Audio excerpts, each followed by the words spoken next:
A young girl sat at the corner booth of a small diner, her thin hands wrapped around a mug of cocoa she'd saved for weeks to buy. Outside, the snowstorm howled against Kennedy Street, and inside, warmth flickered just enough to make her forget she was an orphan for a while. But as she lifted the cup to her lips, she noticed an old couple across the room, shivering, silent, and holding on to each other as if the night might take one of them away. The woman's bald head caught the glow of the hanging lamp. The man kept rubbing her trembling hands, whispering words that sounded like hope but felt like goodbye. The girl's cocoa grew cold in her hands. Her jacket, faded, torn, and far too thin, was the only thing keeping her warm. Then she did something no one expected.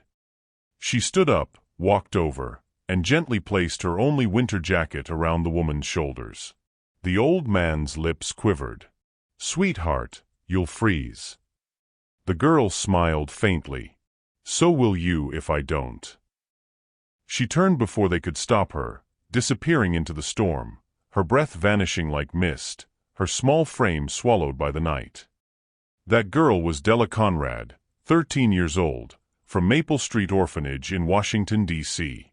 She had no parents, no savings, no home beyond peeling walls and shared blankets, but she carried something far heavier than cold, the belief that love given freely could still warm a world gone bitter. What Della didn't know was that her small act in that diner would ripple far beyond that night, reaching hearts, homes, and even the gates of her orphanage. By morning, the storm would quiet, and black cars would line up outside, carrying a billionaire and a miracle she never saw coming. My beautiful family and friends, welcome back. If you're ready for another unforgettable story, do me a quick favor, hit that like button. Why? Because each like tells YouTube, this story is worth sharing with more people who might really need it today. Drop a comment below and let me know where you're watching from. I do read every single one, and it makes me feel like we're sitting together in the same room, sharing these moments heart to heart. And don't forget to share this video with someone you love. You never know, the story you share might be the encouragement they've been praying for. Most importantly, if you're new here, make sure to hit that subscribe button and turn on the notification bell. That way, you'll never miss a story when it drops. This isn't just a channel, it's a family. And when you engage, you're helping us build a safe space where real stories bring real hope. Now, let's begin. The snow had thickened by the time Della left the diner. What had once been soft and feather-like now stung her cheeks like shards of glass. The wind howled through the narrow streets of Washington, D.C., pushing against her frail body, dragging her backward with every step. Her shoes were soaked through, her socks clung to her feet like frozen bandages. The warmth from the diner had already vanished from her skin, but the image of the old couple lingered, the woman's trembling hands wrapped in her jacket, the man's eyes glistening with something between gratitude and disbelief. The city was quieter now. The blizzard had driven everyone indoors, leaving only the hum of distant traffic and the occasional cry of wind against metal signs. Della hugged herself as she trudged through the whitened streets, her breath rising in faint clouds that dissolved before her eyes. She counted the lampposts along the road, a small ritual that helped her endure the cold. 1, 2, 3, each one a reminder that she was getting closer to Maple Street Orphanage, that she hadn't disappeared into the night completely. The orphanage sat at the edge of the city, a gray building crouched beneath the shadow of taller ones, its windows dimly lit. To most, it looked like a forgotten place, a remnant of an older time. To Della, it was both home and reminder. The paint peeled off the bricks like skin shedding itself in grief. The iron gate groaned whenever it opened, as though sighing at whoever came or went. When she reached the front, she stopped to catch her breath, hiding behind the gatepost. The wind roared past her, carrying flakes that clung to her hair. She dared not go through the main door. Ms. Hargreaves, the matron, was known to stay awake late on stormy nights, her candlelight flickering from the office window. She had a way of knowing when one of the children had broken curfew, even when they tried to tiptoe in quietly. But Della had learned to move like a shadow. She slipped through the side fence where a portion of wire hung loose, crouching low as she made her way to the back of the building. Snow covered her footprints almost as fast as she made them. She climbed the short flight of steps that led to the kitchen door, careful not to make the wood creak. Inside, the air was stale but warmer. The faint smell of old soup lingered, something made from leftovers, as always. The kitchen light was off. The only glow came from the hallway beyond. Della took off her wet shoes and crept across the tiled floor. Her fingers, stiff and pale, ached with each movement. The sensation of warmth hurt more than the cold. She paused when she heard footsteps. Light ones, not the heavy, deliberate kind of Ms. Hargreaves. Probably one of the younger children turning in their sleep. Still, Della waited, her back pressed against the wall, until the sound faded. Then she continued up the stairs, moving carefully so that the old steps didn't betray her. Her dormitory was the last room on the left. She shared it with 3 other girls, all younger than her, their small shapes bundled under thin blankets. The radiator in the corner hissed weakly. Della slipped inside, her breath shallow, her heart slowing as the cold began to ease from her bones. She sat on the edge of her bed and stared at the window. Snow tapped gently against the glass, rhythmic, almost musical. She leaned her forehead against the cold pane. Out there, beyond the orphanage, beyond the white streets, that old couple might still be walking, or maybe they had found shelter. Maybe the woman was no longer shivering. Maybe the jacket, her mother's jacket, was enough to help her last through the night. That thought brought both warmth and ache. The jacket had been the last piece of her mother she owned.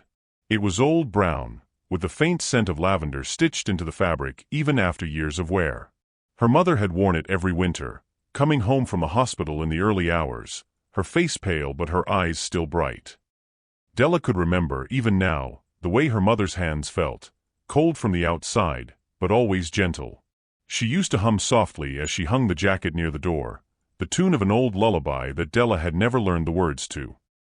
Her mother's laughter had been rare but beautiful. She worked long hours as a nurse, often taking double shifts because the hospital was always short-staffed. The night Della was born, another woman had gone into labor at the same time, a complicated birth, they said. Her mother had been the only one nearby who knew what to do.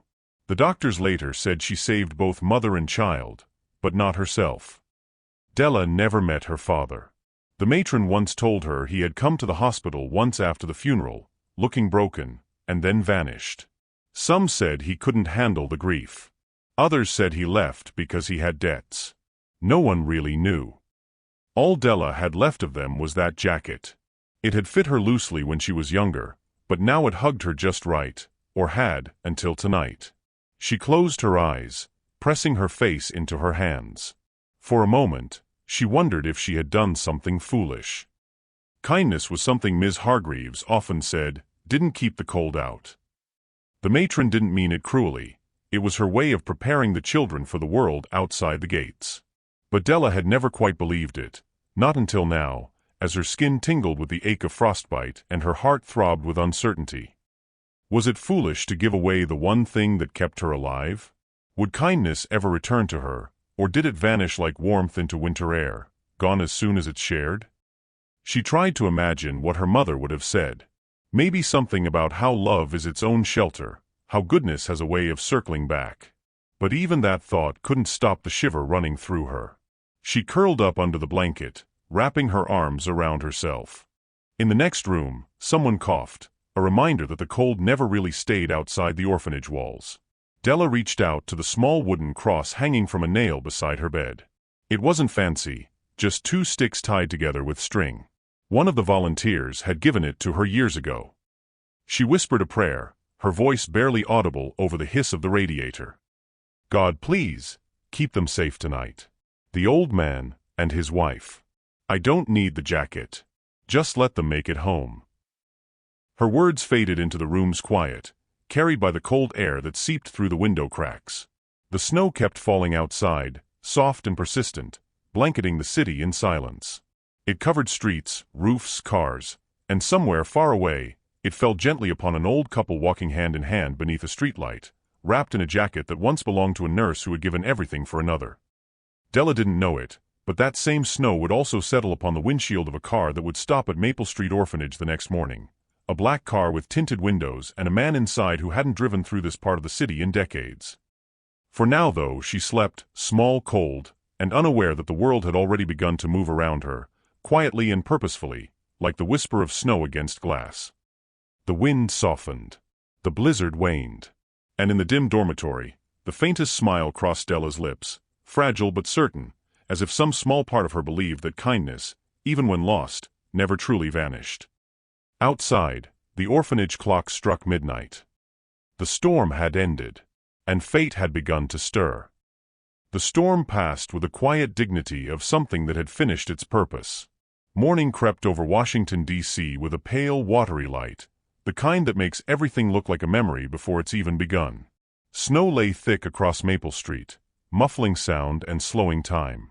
The orphanage sat like an island in the white, its old bricks frosted with ice, the windows breathing faint mist. Inside, the first stirrings of dawn were gentle but insistent. Somewhere down the hall, the bell clanged, the same one that signaled breakfast, chores, and another day indistinguishable from the last. The children stirred beneath their thin blankets, murmuring to one another in half-sleep. But this morning, the rhythm of routine faltered. The stillness outside was broken not by the usual whine of passing trucks, but by something deeper, the low rolling hum of engines. It began faint, like a distant growl, then grew louder, steadier, closer. The sound of wealth moving through the poor part of town. Tires pressed into the snow outside, slow and deliberate.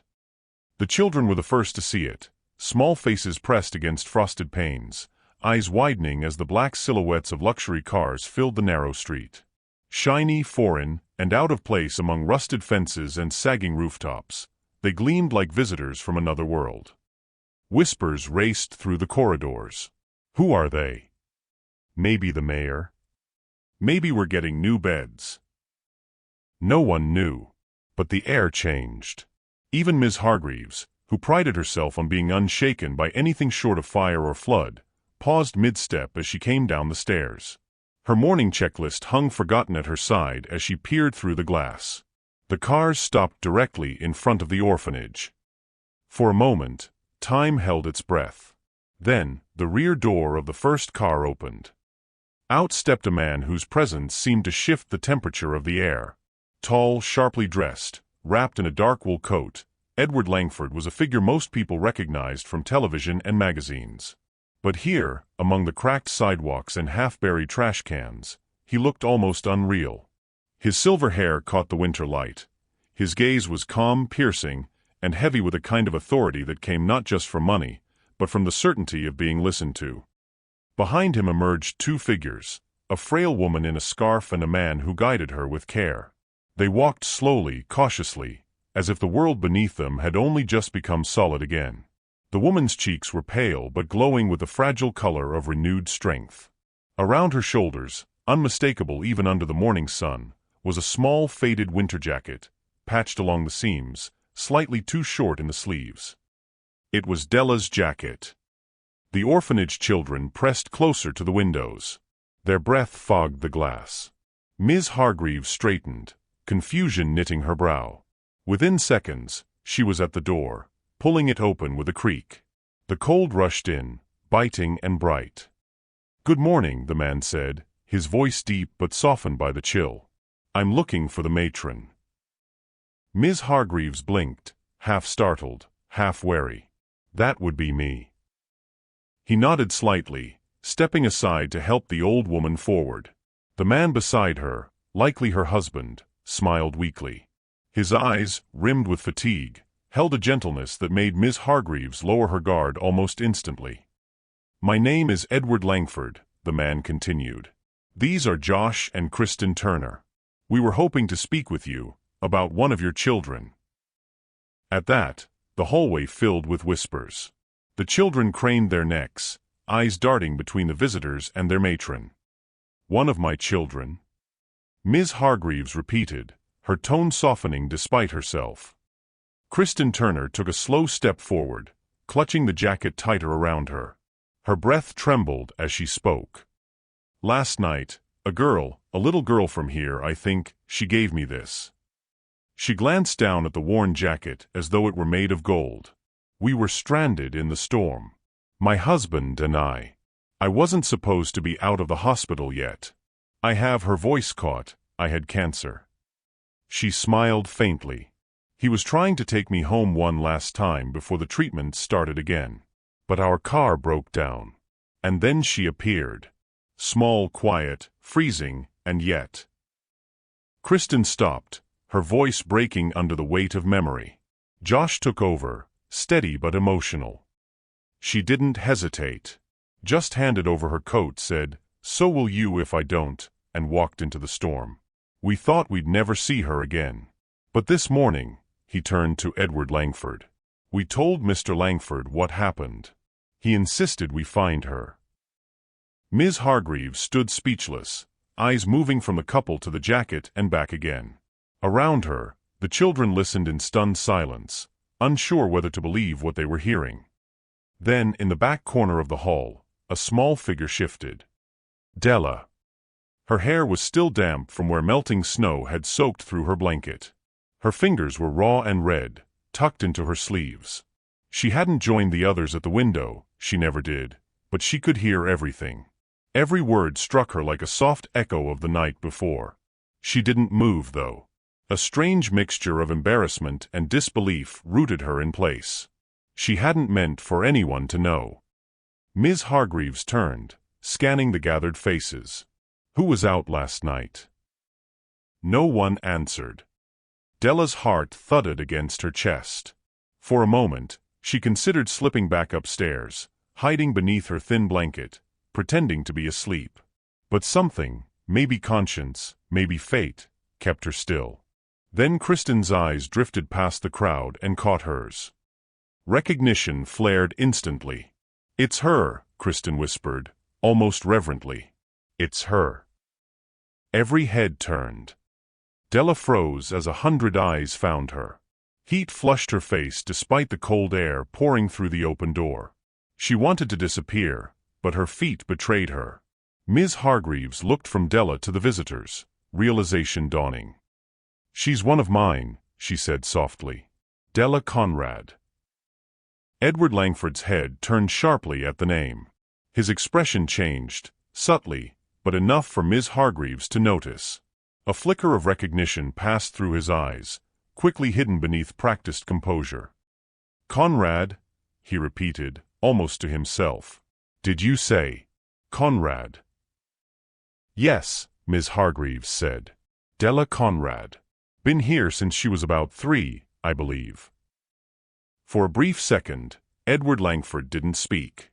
His gaze fixed on the small girl standing at the back of the hall, thin, shivering, with the kind of wary eyes that belonged to someone who had seen too much and said too little. The resemblance, faint but unmistakable, stirred something buried deep within him, an old name, a forgotten connection, a chapter he thought closed. Kristen, unaware of the shift in his expression, moved toward Della. She stopped a few feet away, unsure whether to bow or embrace the child. Her voice, when she finally spoke, trembled. "You saved my life, sweetheart. You saved both of us." Della looked down, embarrassed. She didn't know what to say. The words caught in her throat. She had not done it to be seen, and certainly not to be thanked. In her world, kindness wasn't currency, it was instinct. Ms. Hargreaves' stern mask cracked for the first time that morning. She reached out, resting a hand gently on Della's shoulder. "Well, Della," she murmured, "seems you've done something quite extraordinary." But Della didn't feel extraordinary. She felt cold, confused, and a little afraid. Behind them, Edward Langford's thoughts swirled like the snow still drifting outside. Conrad. The name brought back the echo of a man he once knew, a friend from long ago, a brilliant engineer whose wife had died too soon, whose daughter had vanished into the system. He remembered the search notices, the unanswered letters, the guilt of promises unkept. "Della," he said finally, his voice steady but softer than before, "may I speak with you for a moment?" Ms. Hargreaves hesitated, then nodded. "Go on, child."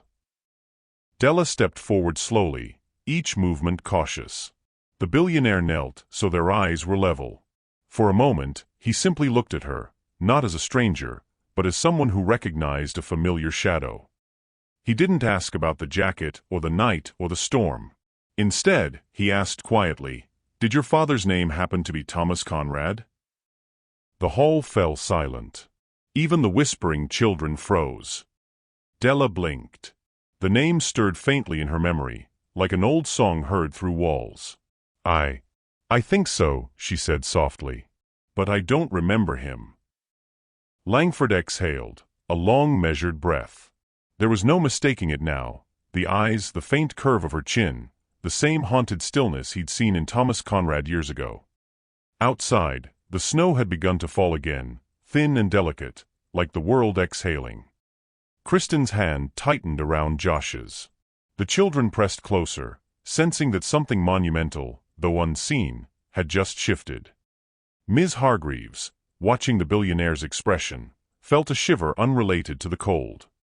Because in that brief silence, before anyone spoke again, the wind outside seemed to carry the whisper of destiny itself. Two paths, long separated, now curving toward each other in the quiet heart of a winter morning. The moment lingered, suspended between revelation and what was yet to come. Edward Langford rose slowly, his face unreadable but his eyes glistening faintly. I think, he said finally, looking down at Della, we have more to talk about than any of us expected. And with that, the day that began with black cars and whispers became the day Maple Street would never forget, the day a forgotten orphan stood unknowingly at the edge of her own miracle. The name lingered long after it had been spoken. Conrad. To everyone else in the room, it was just a surname, common enough, belonging to a girl who had grown up in a place where names were written in ledgers, not remembered in hearts. But to Edward Langford, that single word struck like a chisel against the frozen walls of time. He stood still, hands folded behind his back, eyes drawn to the small figure before him. Della Conrad, slight, pale, with eyes that seemed older than her years. She looked up at him with the innocence of someone unaware of the storm she had stirred inside him. The hall had grown quieter now. The Turners sat near the window, their breaths still visible in the cold air.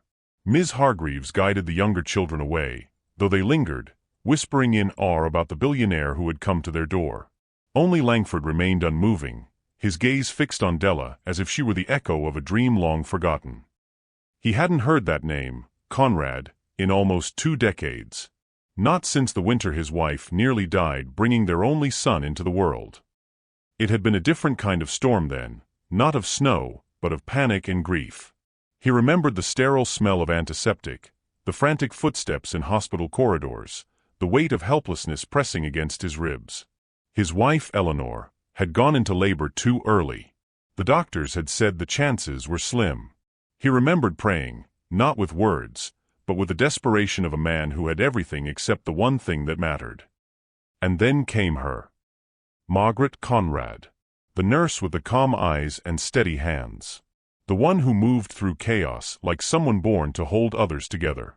He had never forgotten the way she looked that night, sweat streaking her temples, exhaustion in her shoulders, yet a kind of quiet conviction in her movements. She had been the one to stay when others hesitated, the one to take the risk, the one who made the impossible choice. When the monitors began to scream and the doctor faltered, it was Margaret who stepped forward. She gave blood without being asked. She worked until her fingers cramped, until her voice broke from shouting orders. And when the moment came, when the line between saving one and losing another grew unbearably thin, she made her decision, to save Eleanor and the child. She didn't survive the night. The memory still hurt, even after all these years. He had never met her husband, though he'd heard he disappeared soon after the tragedy, lost to grief or guilt or both. There had been whispers that the nurse had a young daughter somewhere. But life, as it often does, had moved forward without mercy. Now, standing in the orphanage hallway, Edward Langford looked at Della, the child with nothing, who had given away her only jacket to save a stranger, and felt the strange tremor of history folding in on itself. The resemblance was more than physical. It was spiritual. There was a familiar stillness about her, the same quiet bravery he had once seen in her mother's eyes. And the jacket, that tattered patched thing she had given away, it seemed to hum with the weight of something larger than charity. He looked toward Kristen Turner, still wrapped in the same jacket. Its seams glistened faintly in the weak light, and for a moment, Langford could almost see the pattern of fate woven into its fabric, threads connecting one life to another across decades. That jacket, he remembered, had belonged to Margaret. He had seen her wear it once, in a photograph the hospital had kept after her death. The same patch near the collar, the same faded blue stitching near the pocket. It had been her favorite, he'd been told, the only coat she owned thick enough to endure long winter shifts. Now it had found its way back into his life, carried by the daughter of the woman who had once saved his wife. Langford's thoughts turned inward, threading through the quiet corridors of memory and disbelief. He wondered if this was coincidence, or something divine, a kind of invisible symmetry that life sometimes reveals only to those who have lived long enough to notice. He thought of the night before, a young orphan walking into a storm, offering warmth she could not afford to lose. And years before that, another woman, in another cold, sterile night, giving her life so someone else could live. The pattern was too perfect to ignore. He felt a weight press against his chest, the kind that wasn't pain but recognition. Fate, perhaps. Or grace. He wasn't sure which. He turned away slightly, looking out through the frosted windowpane at the street beyond. Snow continued to fall, light and deliberate, like the sky was scattering pieces of memory across the world. In his mind, images blurred and reformed, Margaret's hands guiding his wife's trembling ones, her voice steady amid chaos, the nurse's final words before the night claimed her. Every life is worth saving, even if it costs your own. Now that same spirit had taken root in her child. Della, unaware of his thoughts, stood quietly by the railing. Her small fingers traced the chipped paint, her shoulders hunched as if she wanted to shrink into the walls. She didn't understand why the man's eyes lingered on her, why the air seemed to hum with something heavy and sacred. Langford felt the stirrings of something he hadn't felt in years, awe perhaps. Or humility. He had spent most of his life building walls, of success, of reputation, of philanthropy polished enough to look like virtue. But this was different. It was as though life itself had chosen to show him that the world, in all its cruelty, still found ways to weave mercy through the coldest nights. He closed his eyes for a moment, letting the weight of it settle. He thought of his wife Eleanor, now long gone. Her illness had returned 5 years after Della's mother saved her, and no act of science could stop it a second time. She had died with grace, her final words reminding him to find the light in small places. It struck him then that he had found it. Here in this crumbling orphanage, wrapped in threadbare blankets and thin hope, the light his wife had spoken of was standing before him. Langford turned his gaze back to Della. The snow outside caught her reflection in the glass, faint and shimmering, a small silhouette framed by morning light. She looked like both an echo and a promise. And the more he looked, the more he saw the pattern of something too deliberate to be chance. The jacket, Margaret's. The selflessness, inherited. The moment, ordained. Even the storm itself seemed part of a grander script. Langford exhaled slowly, his breath misting the window. He wondered what Margaret would have thought if she could see her daughter now, if she'd smile that same quiet smile, or whisper the same words of comfort she'd once offered him in a moment of despair. He had once believed fate was something people invented to make sense of coincidence. But this morning, standing in the small orphanage that smelled faintly of porridge and old books, he began to think that perhaps fate was real, not as a chain, but as a circle. Margaret had given her life for his. Her daughter had given her warmth for another's. And now, life had brought them full circle, back to the place where giving had begun.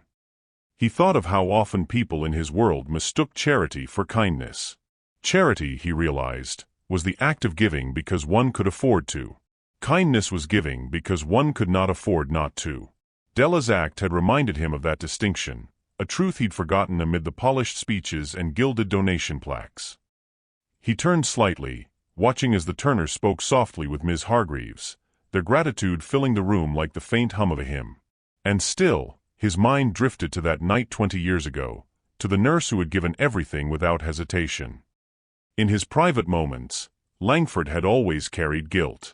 He had built hospitals in her honor, funded scholarships in her name, but it had never felt like enough. Nothing could balance the scale of a life freely given. Now perhaps he had been given a chance to do something more meaningful, not to repay the debt, but to continue the legacy. He felt something inside him begin to soften, like ice breaking under spring light.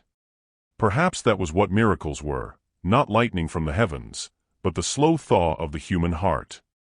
The snow outside thickened. The street beyond blurred into white. Inside, the warmth of quiet gratitude spread.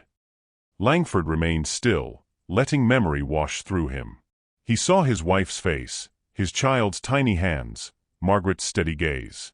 And in the midst of those ghosts, he saw Della, the living bridge between what had been and what was yet to come.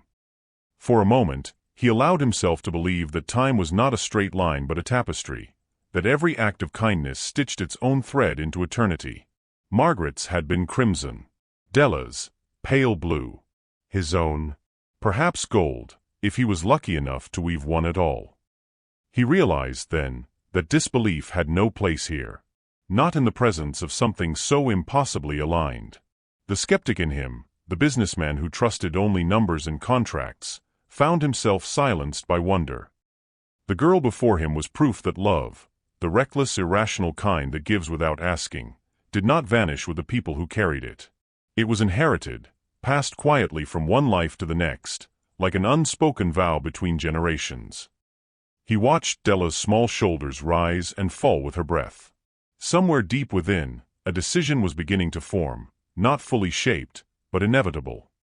He would not let this story end the way Margaret's had, in sacrifice without witness, in love without return.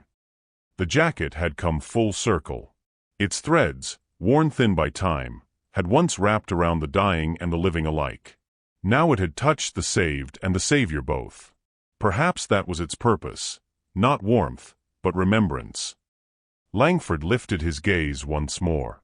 Snow was still falling, soft, endless, deliberate. It felt less like weather now and more like benediction. And somewhere between memory and the present, between gratitude and grief, he whispered a silent prayer, not for forgiveness, but for guidance. For the first time in years, Edward Langford felt small in the face of something vast and merciful. And as he turned to look once more at Della, he knew that the name Conrad would never again be just a name. It was an echo of love, of loss, and of the strange divine symmetry that bound them all. The girl had inherited her mother's spirit. The world, in turn, had found a way to remember. And though neither Della nor Langford knew it yet, the path ahead of them had already begun to glow, faintly, quietly, beneath the weight of falling snow. Morning came with a kind of reverent quietness, the kind that sits heavy in the bones after revelation. The snow had stopped, leaving the world blanketed in a fragile stillness, as though creation itself was holding its breath. The cars outside the orphanage still shimmered black under the pale dawn, a reminder that something extraordinary had entered the ordinary realm of Maple Street. Inside, the walls seemed to hum with whispers. The children gathered in hushed clusters, glancing toward the window, where the last image of Edward Langford and his companions lingered like a ghostly afterglow. Somewhere deep in the hall, the ticking of the clock took on new meaning, marking not just time, but transformation. Della sat alone at the far corner of the dining room, a chipped mug of cocoa cooling between her palms. The events of the previous day had not yet found a home in her understanding. Billionaires didn't come to orphanages. Angels weren't supposed to wear worn jackets. And kindness, real painful kindness, wasn't supposed to circle back. But something had shifted. Ms. Hargreaves had felt it too. That morning, her usual scowl seemed less fortified. Her footsteps were slower, more deliberate, as though the ground beneath her had become sacred and she didn't want to disturb it. She moved quietly among the children, her gaze lingering on Della longer than usual. When Langford requested to see Della's records, there had been a long silence. The kind of silence that carried both fear and reverence. Ms. Hargreaves had not been one to part easily with the orphanage archives, a trove of tattered folders, smudged ink, and fading photographs locked away in a wooden cabinet in her office. To her, those files were more than documents. They were ghosts, each name a wound she had learned to live beside. But something about Langford's request had stirred the old woman's guarded heart. His eyes had held sincerity, the kind born not of wealth but of remembrance. There was something ancient and aching in his tone when he said Della's surname, Conrad. Now, standing by her office door, Ms. Hargreaves hesitated with a small brass key in her wrinkled hand. The lock clicked open, a sound both mechanical and deeply human. The cabinet groaned as though protesting the release of its memories. She shuffled through the yellowed papers until she reached a folder, thin, nearly weightless, labeled Conrad Della. Her fingers lingered over the handwriting, faded and trembling. A nurse's name, a date of birth, a death certificate folded neatly inside. And tucked behind it, a photograph, old grainy, the image of a woman in a white uniform, her hair pulled back neatly, her eyes bright but tired. Ms. Hargreaves stood still for a long time before calling Langford in. Langford approached the desk like a man stepping into a church. The air around him shifted, reverent, cautious. His coat still bore the dust of snow, but his posture carried the composure of one who had seen miracles and learned not to question them too quickly. Ms. Hargreaves placed the folder before him without a word. He opened it carefully, almost ritualistically. There she was, Margaret Conrad, the woman whose name had haunted his memory for 2 decades, the nurse who had held his wife's trembling hands as life slipped between worlds, the woman who had smiled despite exhaustion and fear. He remembered her words then, faint but enduring, "A child will always feel the warmth of what love leaves behind." That night, Margaret Conrad had died giving birth to her daughter, saving Langford's wife in the same moment she lost herself. Her sacrifice had carved a debt in his heart that no donation, no act of philanthropy, had ever truly repaid. He had spent years building hospitals, funding shelters, championing compassion in her name without realizing the child she left behind still walked under the same cold sky. And now before him, that child was here, small, quiet, wrapped in her mother's jacket of love reborn. Langford closed the folder with a trembling hand. His throat tightened, words becoming useless beneath the gravity of what fate had done. He turned toward the window. Outside, Della stood near the children, her breath forming clouds of white mist. There was no pride in her posture, no awareness of her significance, just the quiet humility of one who gave without expectation. Kristen, her face now glowing with fragile strength, watched her too. The doctor had said she might not survive the winter. Yet something unseen had kindled life within her again, something no medicine could have done. It was hope, born from the simple act of a child's compassion. Later that afternoon, the orphanage gathered in the main hall.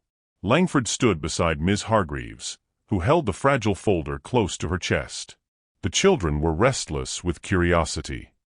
Kristen, still draped in Della's jacket, reached out her frail hand toward the girl who had saved her. The gesture was small but immeasurably tender. When Della stepped forward, the room seemed to hold its breath. Langford didn't speak immediately. He looked at Della, really looked, as though searching for traces of the woman who once changed his life. He saw her mother in her eyes, in the quiet strength behind the innocence. He saw her mother in the jacket she had offered without hesitation. When he finally spoke, his voice carried the weight of revelation. "Your mother," he said softly, "was one of the greatest people I ever met." But Della didn't respond. She only blinked, uncertain, as though unsure she had the right to believe such things about herself. Langford didn't press further. Some truths were too sacred for elaboration. In the days that followed, a new rhythm settled over the orphanage.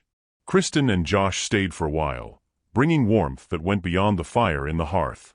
They spent time with the children, reading stories, sharing laughter, and bringing with them a quiet reminder that miracles often arrived in ordinary places. Kristen began to recover more quickly than any doctor had predicted. There was a softness in her eyes whenever she looked at Della, not pity but kinship. She had felt death breathing down her neck and had been saved by the kind of purity the world rarely saw anymore. She spent long afternoons sitting by the window with Della, knitting small scarves and telling gentle stories of her youth. Though the air between them was filled mostly with silence, it was the comforting kind, the silence of souls recognizing each other. To Della, those moments were confusing but precious. She didn't quite understand why this elegant woman looked at her as if she were something sacred. She didn't understand why Langford's visits to the orphanage had suddenly become frequent, or why Ms. Hargreaves seemed kinder lately, her reprimands laced with almost maternal concern. Della simply went about her days, helping in the kitchen, mending blankets, reading by the window when the snow fell. Yet beneath the routine, something within her had begun to thaw. She no longer wondered if kindness was foolish. Somewhere deep inside, she began to sense that maybe, just maybe, warmth given away always found its way back. Langford, meanwhile, struggled with a storm of his own. Each time he looked at Della, he saw the past and present folding into each other, fate weaving threads he could neither ignore nor untangle. Margaret's words echoed constantly, "A child will always feel the warmth of what love leaves behind." Had she known? Had she somehow foreseen this? He found himself pacing late into the night, sitting at his desk surrounded by old letters and photographs. He thought about his wife, Kristen, how her life had been bought with the price of another's. How the woman who had made that sacrifice had left behind a daughter who lived in poverty and cold, forgotten by the very world that had benefited from her mother's grace. He felt shame then, deep, humbling shame. All the schools, the hospitals, the charities he had built suddenly seemed like gestures made in ignorance. He had been searching for redemption in grand gestures, never realizing that true grace had remained hidden in the quiet heart of an orphan. It was not just gratitude that stirred in him now, it was conviction. He knew he could not undo the past. But perhaps he could honor it, not with words, but with action. The following week, as the snow began to melt into thin rivers along the orphanage path, Langford returned. This time, he came without the entourage or the polished cars. Just himself, a simple overcoat, and the same solemn expression. He met Ms. Hargreaves in her office once again. "I'll need some time," he said quietly, "but I will return soon." There was something in his tone that hinted at promise, not the polite kind the rich gave to the poor, but something deeper, older. Ms. Hargreaves nodded, though she didn't ask what he meant. She had seen enough in her lifetime to recognize when fate had taken hold of a story. As Langford left, Della stood by the window again, watching his figure disappear into the fading light. She assumed it was goodbye. To her, promises often faded like footprints in the snow. People said kind things, and then they vanished. That was the rhythm she had grown used to. But somewhere within her, a fragile seed of faith began to stir, a quiet sense that maybe not all kindness was forgotten. That night, she lay awake listening to the wind outside. The snow tapped against the panes again, just as it had the night she gave away her jacket. Only now, it sounded different, softer, almost like a lullaby. And though she didn't understand why, Della smiled in the darkness. Because somewhere, beyond the walls of Maple Street Orphanage, destiny had begun to move again. The snow had long since surrendered to the pale gleam of spring, yet the air still carried the cool memory of that winter night, the night when a small act of warmth had cracked open the cold heart of a city. Outside the Maple Street Orphanage, patches of ice had melted into thin veins that glistened under the morning sun, winding down the cobblestone paths like silver threads. The children played with an unspoken lightness, as though something unseen had lifted from their shoulders. Even the birds, those stubborn creatures that once vanished in the bitter wind, had returned, building small nests in the gutters and branches above the orphanage roof. And yet, Della remained unaware that the world beyond those walls had begun to whisper her name. It started as a small story in a modest local newspaper, a human interest piece buried between the usual columns of politics and business. "The Girl Who Gave Her Coat," the headline read. Beneath it, a grainy photograph showed the orphanage door under a curtain of snow, and a short account told of how a nameless orphan had offered her only jacket to a freezing woman in the street. The writer, a young journalist named Carter Hale, had been passing through that night, unnoticed in the flurry of snow and sirens. He had seen the exchange, the trembling hands, the girl's quiet insistence that someone else needed the warmth more than she did. He hadn't known who she was then, but the image had stayed with him. Weeks later, when the Langford Foundation began quietly funding repairs at the orphanage, curiosity led him to the truth. He didn't write it with spectacle or sentimentality. He wrote it as it was, a simple act of human grace in a world starved for it. But truth, when pure, has its own momentum. Within days, the story began to ripple outward, first through local papers, then through the larger city publications, and finally onto national broadcasts. The title changed as it traveled: The Orphan Who Shared Her Winter, The Angel of Maple Street, The Girl with a Golden Heart. Words carried farther than footsteps ever could. Soon, letters began to arrive. At first, it was just a trickle, A few envelopes dropped into the orphanage mailbox, addressed to the girl who gave her coat. But then came the parcels, boxes wrapped in brown paper and tied with twine, filled with scarves, gloves, canned food, blankets, and toys. Anonymous donors sent new mattresses. Someone paid to fix the leaking roof. Another offered to fund schooling for all the children. The postman started arriving twice a day, shaking his head in disbelief each time. The old building that had once stood like a forgotten relic now hummed with the energy of unseen kindness. Ms. Hargreaves, though outwardly composed, found herself blinking back tears on more than one occasion as she sorted through the donations. The woman who had built walls to survive the disappointment of human nature now watched those same walls slowly crumble. In the evenings, she would stand at the window, her hand resting on the sill, and whisper to no one in particular, "Maybe the world isn't lost after all." Della did not understand it at first. When the first delivery truck came, she assumed it was a mistake. She stood near the steps as the driver unloaded crates stamped with from an anonymous friend. The children clapped and cheered, pulling out new clothes and colorful books, their laughter filling the courtyard like spring birdsong. But Della stayed at the edge, confused by the attention. She had not sought it. Her gesture had not been a cry for recognition, only an instinctive response to someone else's suffering. And yet, as she watched her younger companion squeal with joy over the gifts, she began to feel something new blooming quietly within her. Not pride exactly, but purpose. It was as though her small act had been a pebble cast into still water, and now she was seeing the ripples it made, each one touching another life, another heart. For the first time, Della began to understand that love, when given freely, multiplies in silence.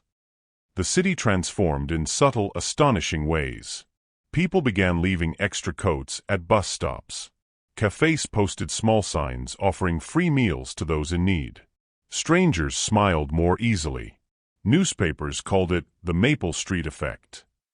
Churches and schools organized donation drives. Even the mayor mentioned the story during a city address, calling it a reminder that the smallest act can heal what power and policy cannot. And though Della never heard those words directly, the orphanage did not own a television. Their echo reached her through the tone of people's visits. Reporters asked for interviews, but Ms. Hargreaves refused them gently, saying, "She's just a child who did what her heart told her to do." That, it seemed, was enough. Inside the orphanage, the days took on a new rhythm. The halls, once dim and drafty, now buzzed with warmth. The walls had been freshly painted. The dining tables overflowed with donated food. A new piano arrived one morning, delivered without sender's name. And the laughter, that was the most beautiful change of all. The younger children adored Della now. They followed her as though she carried the sunlight itself. She helped them with their reading, patched their clothes, and shared her bread without hesitation. Where once she had been the quiet, withdrawn girl in the corner, she now moved through the rooms with a soft, steady confidence. In her heart, she began to understand that the world didn't change from grand gestures or loud promises. It changed when one person dared to care, when love refused to be small. Kristen and Edward Langford visited quietly, avoiding the media's noise. They preferred to remain unseen benefactors, content to watch from the shadows as their lives intertwined with Della's in quiet gratitude. Kristen's health continued to improve, her face regaining color, her eyes shimmering with a peace she had long forgotten. Doctors called it a miracle, but she knew better. It was not medicine that had healed her, it was meaning. The kind of meaning born from being part of something larger than oneself. When she looked at Della, she saw both memory and hope, the past that had saved her life and the future that gave it purpose again. Langford himself remained distant in manner, but deeply moved within. Each report about the city's newfound generosity only deepened his resolve. He had learned through Della that kindness was not a commodity to distribute but a flame to nurture. He had begun something, and he intended to see it through. As the days turned to weeks, Della found herself growing in quiet wisdom. She had begun to write in a small journal, a gift from one of the donors, recording thoughts she didn't quite understand but needed to release. Her handwriting was uneven, but her words carried surprising depth. "When you give something away," she wrote one evening, "it doesn't disappear. It turns into something else, something you can't see but can feel everywhere." Ms. Hargreaves found the journal once while tidying the dormitory and paused after reading those lines. She closed it gently, smiling through tears. Perhaps, she thought, this was what grace looked like. Not thunderous revelation, but a child writing truth in crooked lines. The city's whispers grew louder. A painting of Della's story was hung in the town square, not of her face, for no one truly knew it, but of two figures, a girl offering a coat to an old woman under falling snow. People stopped to look, to remember, to reflect. It became less a story about charity and more about awakening. Somewhere in the heart of the city, humanity had been reminded of itself. And yet, through all of this, Della remained grounded. She continued to sweep the halls, to wash dishes, to comfort the crying.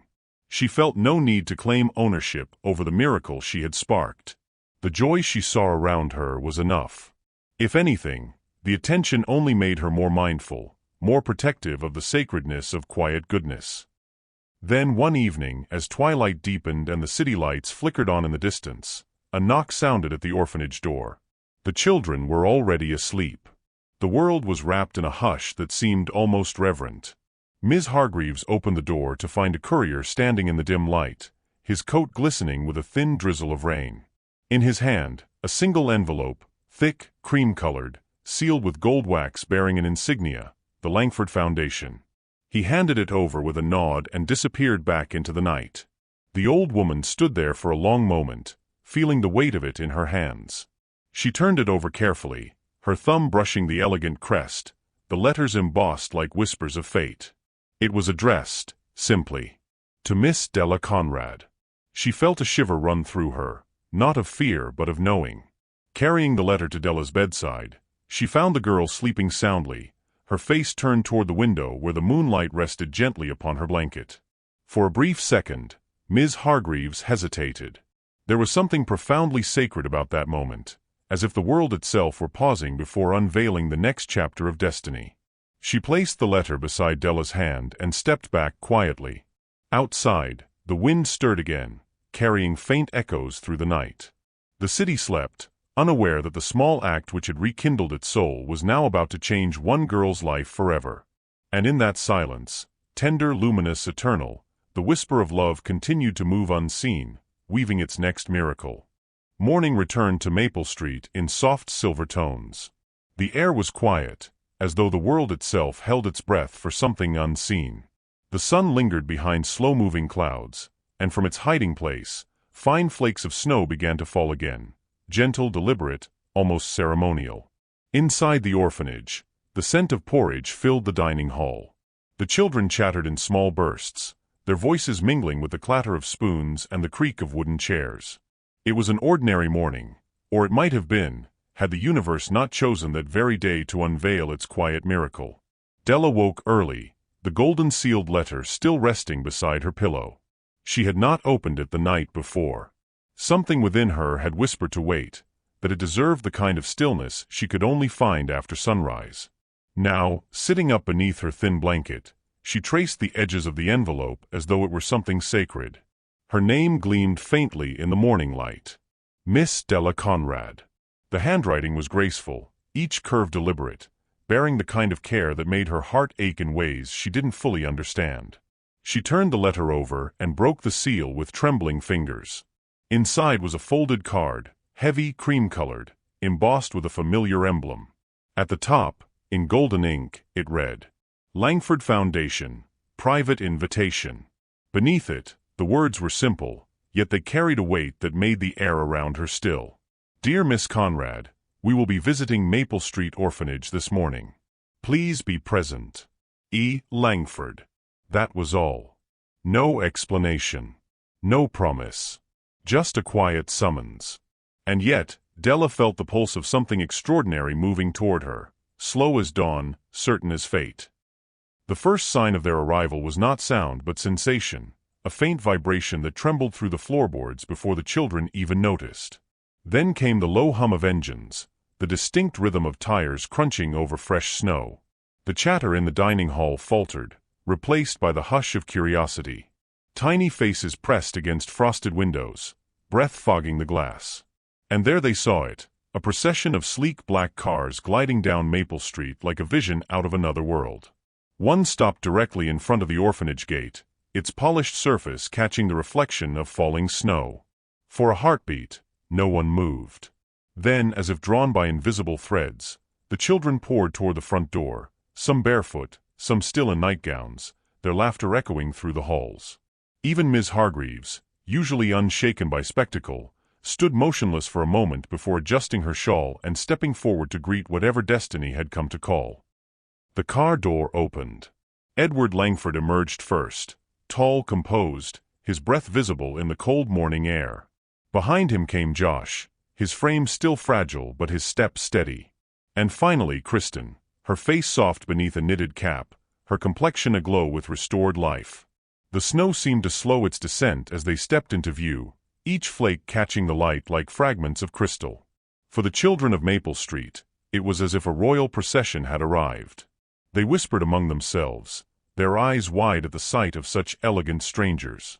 But for Della, standing quietly behind the crowd, it was something else, a returning echo of the night that had changed everything. She recognized the woman instantly. Even under layers of wool and warmth, there was no mistaking her eyes, gentle yet bright, the eyes of someone who had once sat shivering across a diner table, clutching the hand of her husband in silent pain. And there, wrapped around Kristen's shoulders, was the jacket, her mother's jacket, now patched, pressed, and alive again. Della's breath caught. It was like watching a ghost she loved come back to life. Langford approached with the calm gravity of a man accustomed to moments of consequence. Yet, beneath his composure, there was an unmistakable tenderness, the kind of reverence one carries when stepping into sacred ground. He greeted Ms. Hargreaves warmly, exchanged brief pleasantries, and then turned to the gathered children. His gaze swept over them like sunlight over water, until it found Della. She stood a few paces back, unsure whether to move or remain still. Her heart drummed softly beneath her ribs, each beat a question. Langford's eyes softened. Recognition was not enough to describe what passed between them. It was something older, something remembered by the soul before the mind. He stepped forward. "You must be Della Conrad," he said gently. His voice was low, steady, and filled with the kind of emotion that does not need to announce itself to be felt. Della nodded, unable to speak. He held her gaze for a long moment before reaching into his coat pocket. From within, he drew a thin folder, its edges pressed and formal. "Inside this," he said quietly, "are adoption papers. Kristen and I have signed them. They bear your name." A gasp rippled through the children. Even Ms. Hargreaves's composure faltered, her hand instinctively covering her mouth. Langford continued, his tone steady though his eyes shimmered faintly with feeling. "You gave away your only coat," he said.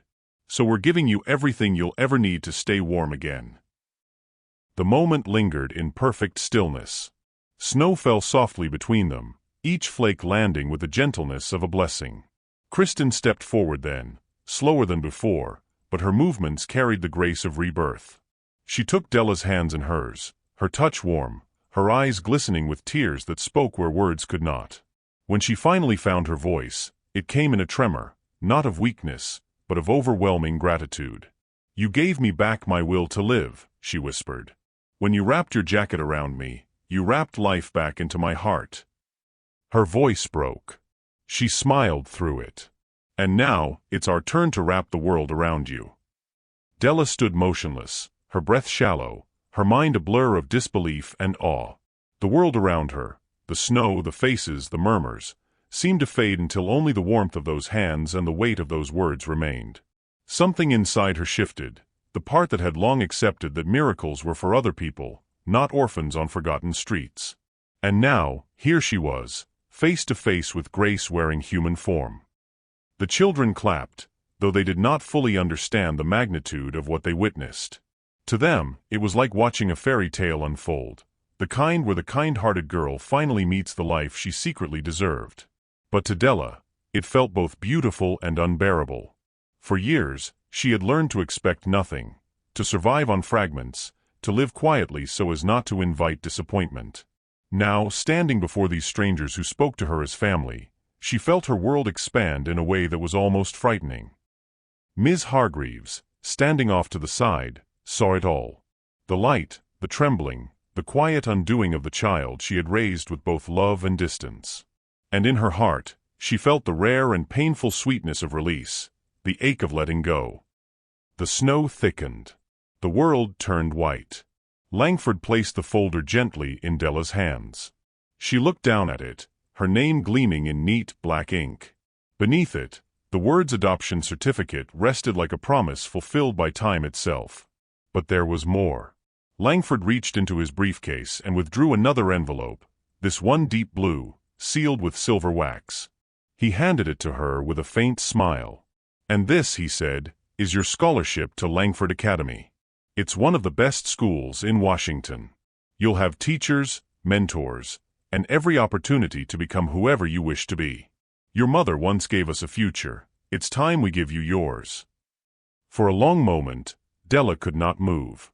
She only stared at the letter, her heart overflowing with something wordless, something between gratitude and grace. Around them, the snow continued to fall, but it was no longer cold. It shimmered in the light, each flake reflecting fragments of hope, of rebirth, of promises renewed. Kristen reached out and brushed a lock of hair from Della's forehead, her gesture soft as the snowfall. "Your mother," she said quietly, "was the reason I lived long enough to meet you. And now, you've reminded me why life is worth living." There was no need for more. The universe had already spoken. The courtyard, blanketed in white, seemed transformed into sacred ground. The children circled around, their laughter now laced with reverence. Somewhere, a bell tolled in the distance, slow, solemn, and full of meaning. Ms. Hargreaves stepped forward, her old eyes glistening. She said nothing, only placed a trembling hand on Della's shoulder and nodded, the silent benediction of a guardian who had seen destiny come to claim its own. For the first time in her life, Della felt not like an orphan but like someone the world had remembered. As the snow fell thicker, Langford and Kristen turned to leave, their car waiting, its black surface already dusted white. Della stood on the orphanage steps, clutching the folder to her chest. Langford paused, glancing back one last time. "We'll come for you soon," he said gently. "The world beyond these walls is waiting." Della nodded, her eyes bright. And then, as the cars pulled away and the sound of their engines faded into the hush of snowfall, she stood there for a long while, not shivering this time, not afraid. The wind touched her face, cool and alive, carrying the scent of pine and frost and something else, something like promise. She looked up at the sky, where the clouds parted just enough for a single ray of sunlight to break through, scattering across the snow like spilled gold. And in that golden light, Della smiled, small at first, then wider, radiant, certain. Because in that moment, she understood. The warmth she had given away had found its way back home. The night before Della was to leave, the orphanage seemed to breathe slower, as if the walls themselves understood that something sacred was ending. The air carried a hush that was not loneliness but reverence. Even the children, those usually noisy, chasing laughter down the narrow halls, moved quietly, whispering, peeking through half-open doors to watch her pack what little she owned. Her small suitcase sat on the iron-framed bed, neat, but mostly empty. A few threadbare clothes folded into the corners, her worn Bible with bent pages, and a picture she had drawn years ago of the orphanage garden when she was younger and still believed her mother might someday walk through the gate. She touched the edges of that drawing and smiled faintly. Tomorrow, she would walk through those same gates, but not as a forgotten child. From her window, she could see the faint shimmer of streetlights dancing off the snow. It was falling again, soft and gentle, painting the world in quiet forgiveness. The sound was like a lullaby, one that reminded her of the old bedtime tune Ms. Hargreaves used to hum when the lights went out and the generator failed. Della wasn't sure what she felt. Joy, yes, but also something heavier, like gratitude trying to fit into a heart too small to hold it all. The news of her adoption and scholarship had traveled fast. The children had cheered, some cried, others just stood still, stunned. Yet beneath their joy, there was the silent question in their eyes. Why her? Why not me? That thought haunted Della more than she wanted to admit. Because she didn't feel like she had done anything worthy. All she had done was give away a coat, her only one.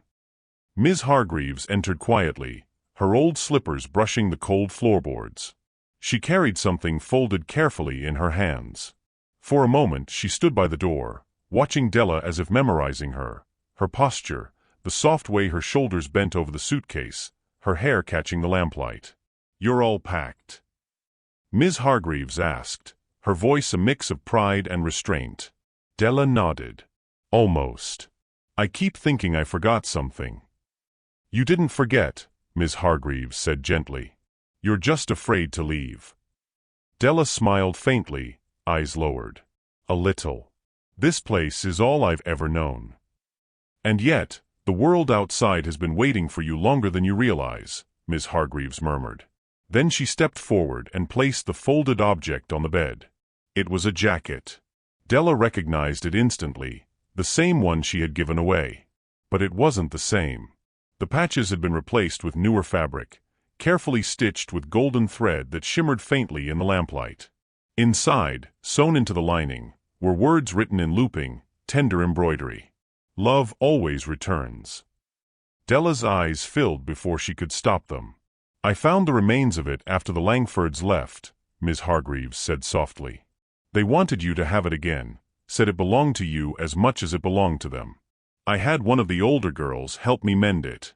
It's not perfect, but it's stronger now." Della ran her fingers over the stitches. Every seam told a story, of something broken made whole again. The jacket felt warmer now, not just because of the fabric but because of what it carried. Ms. Hargreaves sat beside her. "You gave something that couldn't be priced, Della. And now you're being given something just as rare, a future." The silence stretched between them, heavy with love and history. Della leaned against her, her head resting on the older woman's shoulder. "I don't know how to say goodbye," Della whispered. "You don't have to," Ms. Hargreaves said, her hand brushing through Della's hair.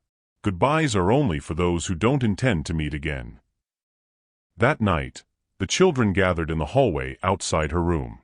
Some carried paper drawings, others small keepsakes, a button, a toy, a ribbon.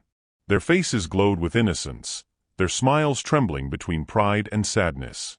Tommy, the youngest, held out a piece of cardboard shaped like a heart. "It's not perfect," he said shyly, "but it's red. Like love." Della crouched to his level, her smile soft. "Then it's perfect." She hugged them one by one, her arms trembling under the weight of their tiny hopes.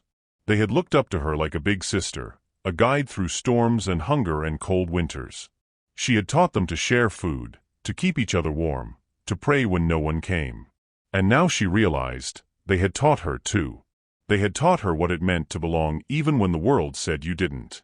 When the lights dimmed and the children were ushered back to their rooms, Della stood by the window once more. The city glowed faintly in the distance, its lights blurred through the falling snow. For the first time, she felt that the world beyond the gate wasn't a threat, it was a promise. She thought of Langford, his eyes full of recognition when he heard her surname. She thought of Kristen, whose life had been rekindled by a single act of warmth. She thought of her mother, Margaret Conrad, whose name had lived quietly in her, waiting to be spoken again. There was a pattern in it all, she realized. Like threads in a tapestry, unseen but tightly woven. Every act of love, no matter how small, connected to another across time. At midnight, Della couldn't sleep. The snow had thickened outside, and the world was painted white.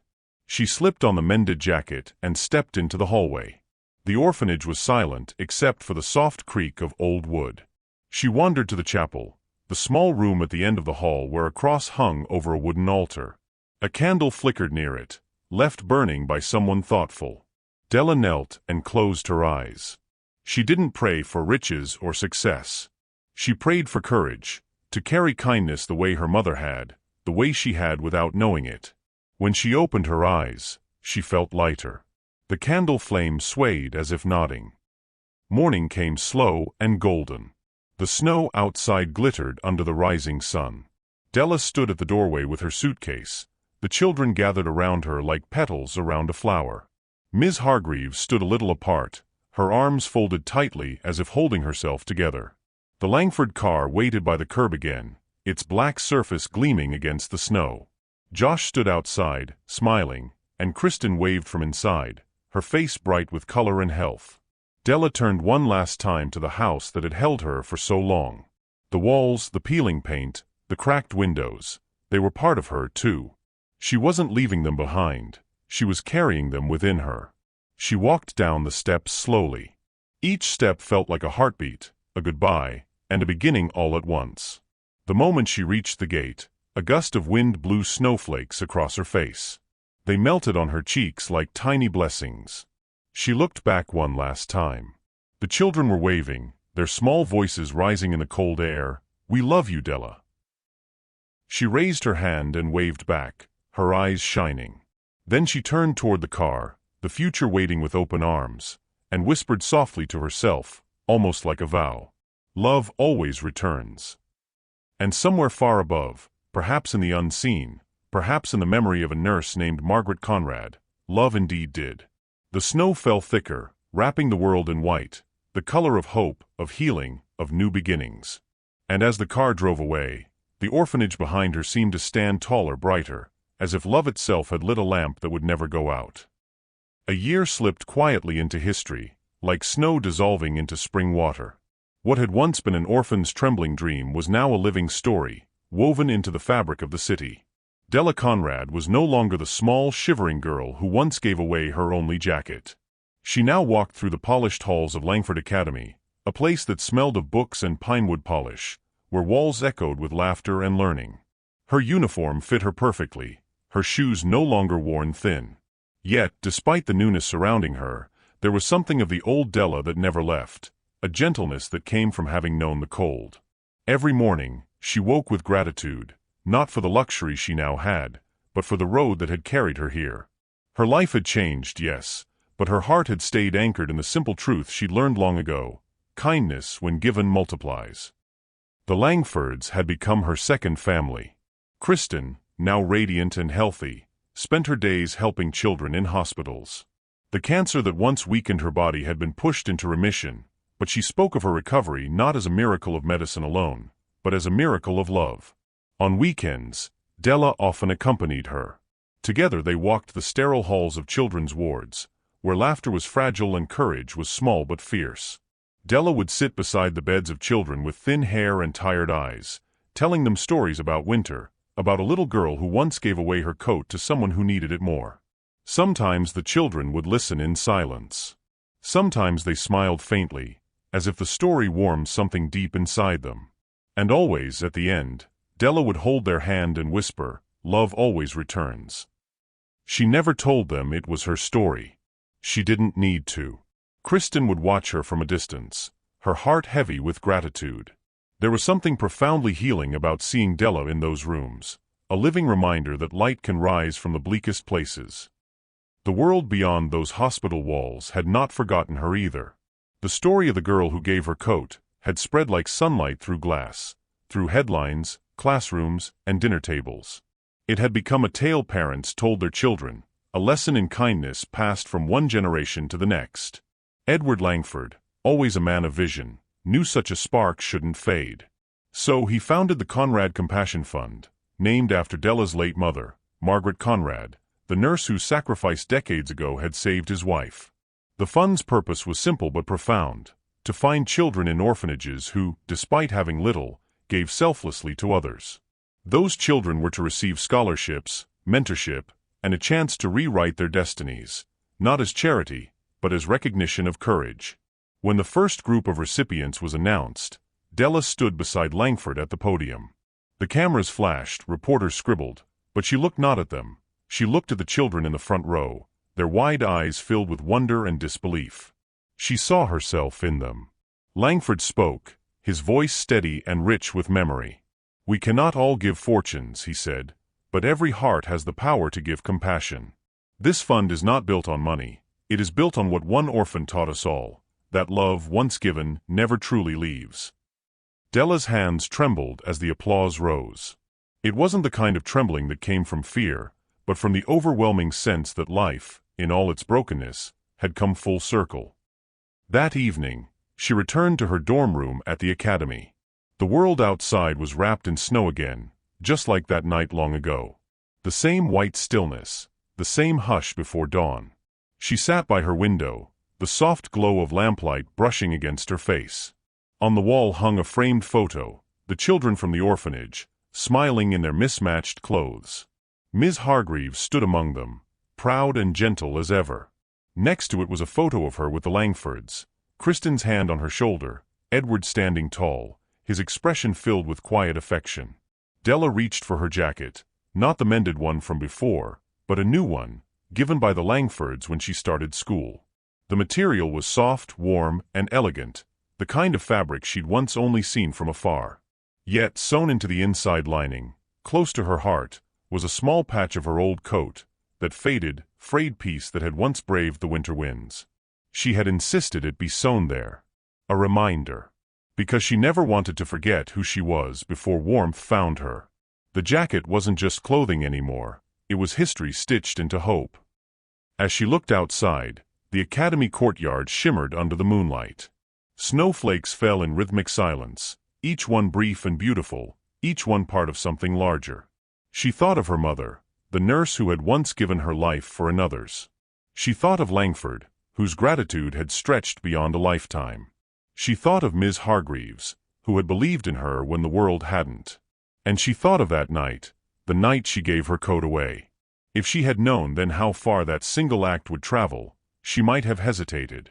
But perhaps that was the secret of true kindness. It needed no foresight, no reward, only courage in the moment it mattered. Della smiled softly. Somewhere beyond the snow and silence, she could almost hear her mother's voice, gentle, unwavering, proud. Real strength isn't what you keep, she could hear her say. It's what you give away, even when it costs you everything. The words echoed through her like a hymn. She stood, pulling the jacket tighter around her, her hand pressing over the small patch of worn fabric hidden inside.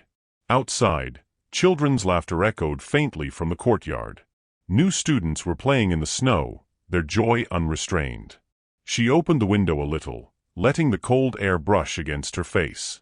It no longer felt sharp or cruel. It felt alive, like the breath of the world itself. Somewhere, she knew, another orphan might be holding on to hope for the first time. Somewhere, another act of quiet love was unfolding, unseen, unrecorded, but powerful all the same. Because kindness, once born, has a way of traveling forever. And so, as the snow continued to fall, Della stepped outside, her new jacket warm around her shoulders, her old patch resting near her heart. Each step left an imprint in the snow, light, temporary, yet part of a trail that others would follow. The world was wide, the air crisp with promise. And as she looked toward the horizon, the morning sun just beginning to rise, she whispered the words that had guided her all along. Love always returns. Thank you so much for watching this story all the way to the end. If this touched your heart, then you're going to love the next one. It's just as powerful, and even more intriguing than you can imagine. So don't stop here. Check out more videos on my channel and continue the journey. I'll be waiting for you on the other side of that story. See you there.